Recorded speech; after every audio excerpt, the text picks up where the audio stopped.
reports. The last time Everett Warmington, the Member of Parliament for St. Catherine Southwestern, addressed a public gathering like this, he was forced to issue a public apology after an outburst laced with expletives. On Sunday at the Jamaica Labour Party's Area Council 2 meeting in Old Harbour, St. Catherine, the senior MP appeared ready to deliver another fiery address, with JLP leader and Prime Minister Dr. Andrew Holness seated directly behind him. Warmington, addressing his supporters, attempted to explain his previous gaffe by blaming it on Spirit. A few weeks ago, they said wine's a maca and Spirit is raging. I make sure tonight I never take not even a thimbleful of my favorite drink. As Warmington escalated, Prime Minister Holness was seen pausing mid-interaction, seemingly to hear what would come next from the MP's mouth. Before long, his rhetoric included another adjective some have viewed as problematic. I might use an adjective, but the white Mark Golding tried to cuss bad word, but cuss bad word not make a Jamaican at all. Up to Sunday, the GLP leader had not publicly commented on Warmington's recent conduct. I have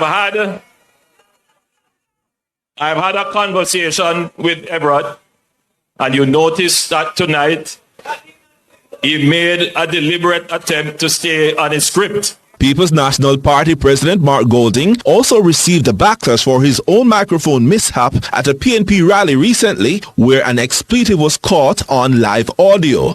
Golding apologized shortly after. Labourites capitalized on the gaffe Sunday.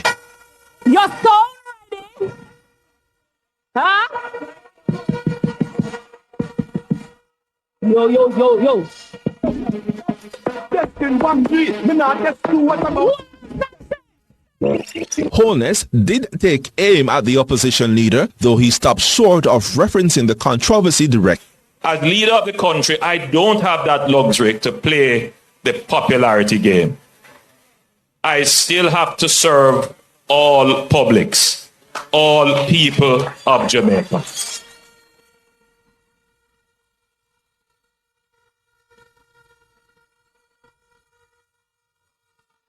And no matter what is said and what is done, ultimately, I am the standard bearer for the standards of the country and the society, and I cannot compromise that.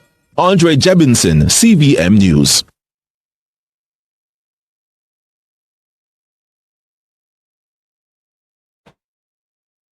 Minister of Transport Darrell Vaz is... Okay, we will take that in a moment. Minister of Transport Darrell Vaz is scolding the People's National Party PNP for combating his rural school bus initiative, while also deeming them unfit to gain power over JLP-controlled political seats. More from Kevin Black. I'm going to get them bus after bus after bus after bus after bus. Despite backlash from several entities, Transport Minister Darrell Vaz is adamant that the $1.4 billion spent to purchase used buses for students was a worthwhile investment. Speaking at the JLP Manchester Southern Workers meeting Sunday, Vaz expressed disapproval of Member of Parliament's aspirant for Manchester Southern, Senator Peter Bunting's allegedly derogatory remarks about the government's rural bus initiative. I have found out that Ian Ives is a son of the soil. And that is a big, important factor. Born with the people, know the people, and ready to serve the people. My research also shows me that he is running against an opponent, making the comment on a platform that he want to know, the people to know, that the government bringing school bus to kill off school picnic. It's the darkest day in Jamaica's history.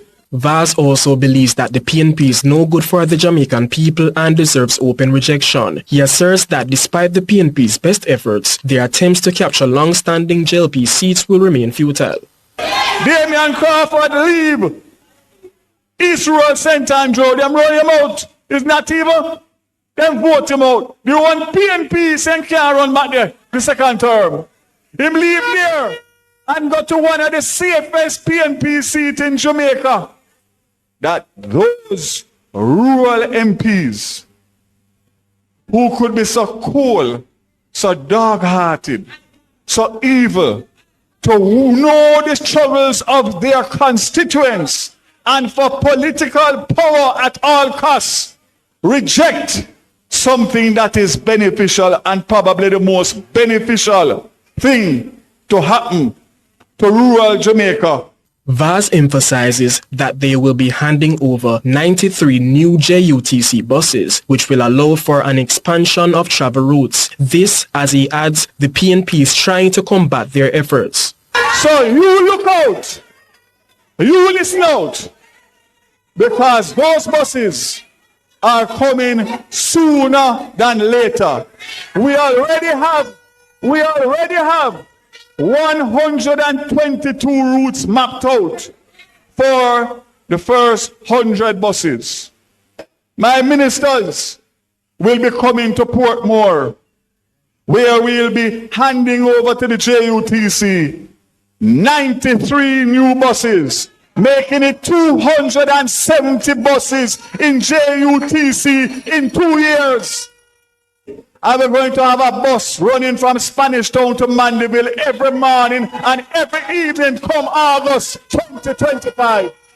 The Energy Minister also reminds that the Jamaica Public Services license will not be renewed under the current government under the existing terms.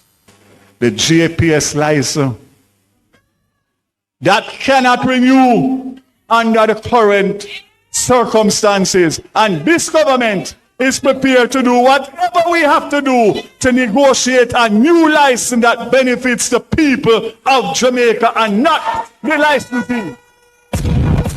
Kevin Black reporting for CVM News. Still on politics, Mayor of Mandeville, Donovan Mitchell, has announced plans to step into the race for the upcoming general election. The longtime local government representative made the declaration during the monthly sitting of the Manchester Municipal Corporation. Angela Melville has the details. Donovan Mitchell, Mayor of Mandeville, says he is ready to move from local government to central government as he aspires to become Member of Parliament. Mitchell, who served from 1998 to 2003 and returned to office in 2007, says he will be contesting the upcoming general election on the People's National Party ticket. I just want to indicate that I have thrown my hat in the ring for as aspirant for the People's National Party in the upcoming election. Therefore, if the elections are called before the second Thursday of September, this would ultimately be my final meeting of council because I know I'm going to win. I'm not entering to lose. He says that although he'll be shifting focus, his commitment to the people of Manchester remains. Mitchell pledged to support whoever takes up the mantle of mayor and deputy mayor when he steps aside. Whoever is selected as mayor, I'll be here to support the installation of our new mayor and deputy mayor. But for the time being, I'll be here guiding the council until that time comes. Several councillors wished him well on his new path. Among them was Councillor of the Belfield Division, Mario Mitchell, who publicly pledged his and the division's full support for the mayor's campaign. It's been a productive, fruitful relationship. And in our relationships, there would have been at times when we're at loggerheads and there are times where we don't see eye to eye on matters, and that is what leadership is about. And I want to say to you, I wish for you the very best as you move to the next chapter of the political journey. Because life is a relay, and what we do is continue to do that we lift each other up. And the experience that you have garnered here over the 25 years would have speak volume as to the reasons why you are qualified to go to the next step. So I am committing to you that from what we would have learned from you, we'll continue to make it better. But I'm committing to you that the great and noble people of the greatest division in Manchester, the Belfield division, that we are showing our full support behind you. Angela Melville, If elected, including billions to support women in agriculture, thousands of land titles and more help for children with special needs. With the details, here's Carla Ramdeen. Miranda Wellington, Member of Parliament for Southwestern St. Elizabeth, says the PNP plans to support women in agriculture by training them to become entrepreneurs and educating them about new technological advancement to improve the sector. Wellington says the party will also contribute $9 billion to boost the agriculture sector. Women in agriculture, especially in rural areas, will give them access not only to lands, but to create them small businesses back from the background. The party also has plans to revive the Land Administration and Management Program LAMP Matters, which helps individuals obtain land titles. Meanwhile, Nikisha Burchell, MP caretaker for Southwestern St. James, says the party pledges to issue 40,000 land titles every year. Burchell says the titles were ready before the JLP came into power, but she accuses the government of failing to act. You see, if you're squatting, as they say, on government lands, it takes 60 years for you to be able to own that land and get a piece of title in your hand. The PNP said, no more of that. We're reducing it to 25 years. We're going to empower you. We're going to use GPS. We're going to use drones to map your land so that you can have access to the land you've been living on, your grandmother lived on, as long as it is the government land and you can show access. We're going to give power to the people. A lot of land title were ready when we left office nearly 10 years ago, and then tear up the paper. Them no want you to have land. They say you're too powerful. Them have to keep you back. However, People's National Party President Mark Golding shifted gear, committing to address the needs of children with special needs while promising to give them full assistance. Golding says he will also allocate more resources to schools and caregivers if the PNP wins the next general election. He was speaking at the PNP's Women's Conference held at Manny's High School in Savlamar, Westmoreland.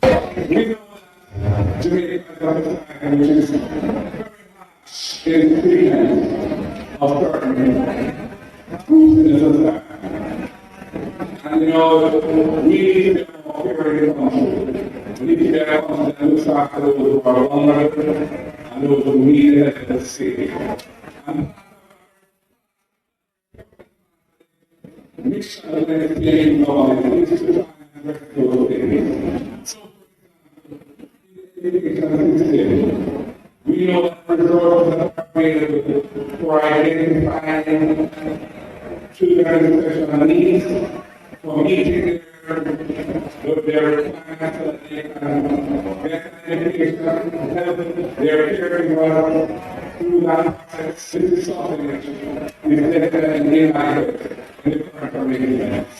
And the Canadian government is talking to allocating more resources to support seeing early, protection early of children who may have needs, so you can address those needs as best we can, and we can address. Carla Ramdeen, CBM News.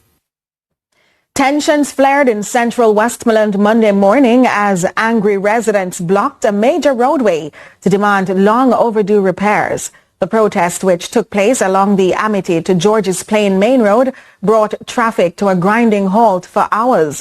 Our reporter Akeem Oret has more in this story. We were ready. Frustration boiled over in central Westmoreland on Monday morning as dozens of angry residents took to the streets in protest over what they describe as years of neglect and worsening road conditions. The residents, mainly from Banbury District and the neighboring communities, mounted roadblocks along the main road leading from Amity to George's Plain. According to the demonstrators, the road has been in a deplorable state for several years, despite repeated complaints to the authorities. Now they say enough is enough. Look at the state of the road.